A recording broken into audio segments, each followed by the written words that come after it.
प्यारे students, welcome back to my channel the commerce classes.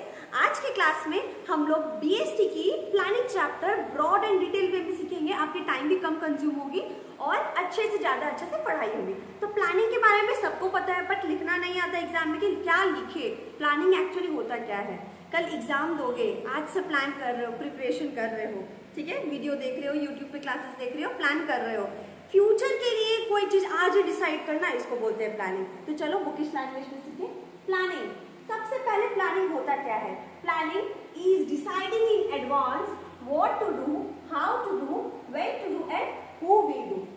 आगे से डिसाइड करना, एडवांस में क्या करना है, कब करना है, कैसे करना है और कौन करेगा। ठीक है, शादी का फंक्शन है, प्लानिंग कर रहे हैं, कैसे करना है, किस तरीके से हम करें, कौन सा थीम करें, कौन से स्टाइल में करना है। तो ये सब चीज को इंक्लूड करता है प्लानिंग। हम लोग इनोवेटिव आइडियाज हमारे माथा में आ रहा है, ठीक है, डिसाइड कर रहे हैं हम लोग, ठीक है। नेक्स्ट आता है, ये फ्यूचर ओरिएंटेड है, कल के लिए। आप कल एग्जाम दोगे, कल के लिए आज आप प्रिपेयर करो, फ्यूचर ओरिएंटेड है। That anticipate uncertainties. कल अगर कोई चीज ना हो पाए, बारिश हो जाए, तो आप किस तरीके से प्लान करोगे? अरे एग्जाम तो देने जाना ही है, अनसर्टेनिटी है, बारिश भी हो रहा है, अनसर्टेनिटी है, तो इससे बचने के लिए आप क्या करोगे? भाई हम किस तरीके से जाए, थोड़ा देर पहले निकले, अनसर्टेनिटीज को आगे ही बता देता planning. It is a systematic process of setting objective and deciding in actions. ये सिस्टमैटिक प्रोसेस है सेटिंग ऑब्जेक्टिव, अपने मोटिव, अपने ऑब्जेक्टिव को सेट करने का एक सिस्टमैटिक प्रोसेस है। एंड डिसाइडिंग एक्शंस, तुम कल क्या करोगे वो डिसाइड कर रहे हो, इसको बोलते हैं deciding actions. It acts as a bridge between where we are and where we want to go. आज हम कहाँ पर हैं और कल हम कहाँ जाएंगे, ये एक्शंस डिसाइड करता है। ब्रिज बिटवीन, गैप है, आज हम कहाँ पर है और कल एग्जाम देने जाना है, उसका गैप हमको क्या क्या करना है आज इस समय से कल तक, ये हुआ प्लानिंग। ठीक है, सारा प्रोसेस इसमें आ गया है प्लानिंग।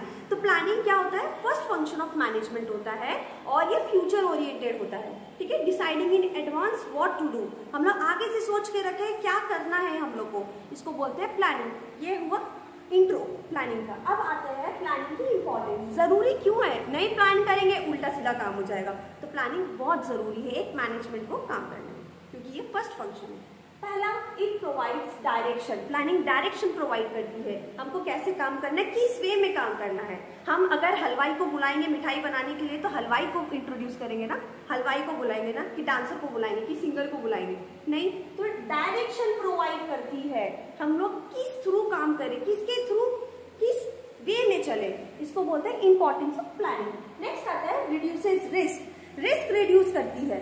रिस्क मतलब हमको पता है कल बारिश होने वाली है, हम छाता लेके जाएंगे, हमको पता है कि कल हम नहीं जा पाएंगे, स्ट्राइक है, तो हम कोई और ट्रांसपोर्ट सिस्टम का इस्तेमाल करें ताकि हम पहुंच जाए अपने सेंटर पे एग्जाम में। तो रिस्क को रिड्यूस करती है, खत्म नहीं करती है, रिड्यूस करती है। पता चल जाता है आपको कि कल क्या होने वाला है। ठीक है, नेक्स्ट, प्रमोट्स इनोवेटिव आइडियाज। आगे से आगे इनोवेटिव आइडियाज आपके माथा में आता है कि हमको क्या करना है, कैसे करना है, किस हिसाब से काम करना है, ये होता है promotes innovative ideas. Next, establishes control. Control establishes करती है।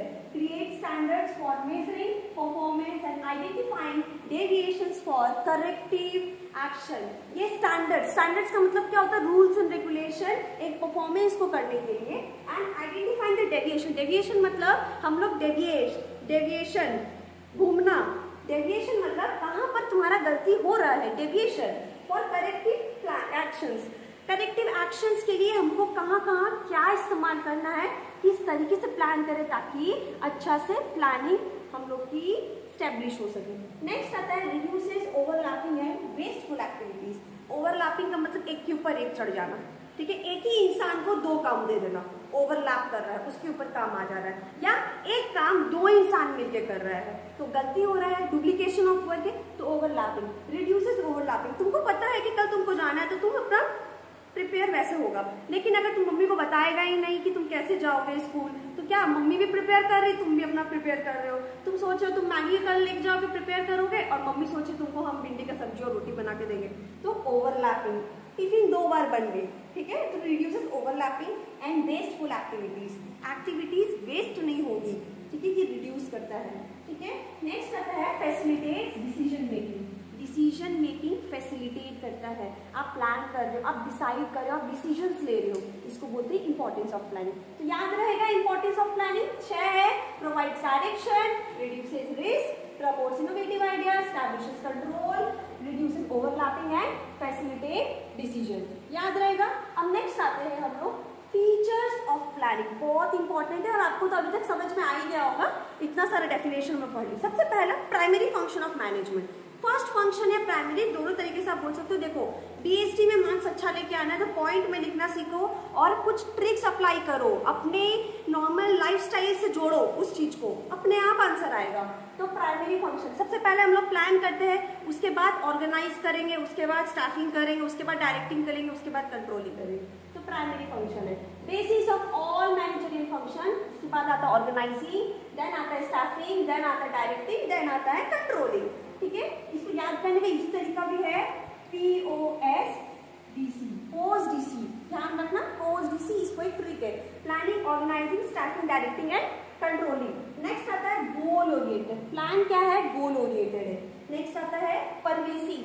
परवेसिव का मतलब क्या होता है? ध्यान रखना, बीएसटी में जब भी लिख रहे हो तो डायनामिक और परवेसिव हमेशा याद रखना, ज्यादातर क्वेश्चंस में आंसर हो सकता है ये चीज। तो कीवर्ड्स है। परवेसिव का मतलब होता है हर लेवल पे चाहिए। मम्मी भी करती है प्लानिंग, पापा भी करते हैं प्लानिंग, तुम भी कर रहे हो स्कूल जाने के लिए प्लानिंग, तुम्हारे स्कूल वाले भी कर रहे हैं प्लानिंग। तो प्लानिंग का मतलब क्या होता है कि हर लेवल पे। अब यहाँ ऑर्गेनाइजेशन के हिसाब से सोचो, हर लेवल मतलब lower level, middle level and higher level. तो सब लेवल में प्लानिंग हो रही है, एक सुपरवाइजर भी काम कर रहा है, एक मैनेजर भी काम कर रहा है, प्लान कर रहा है।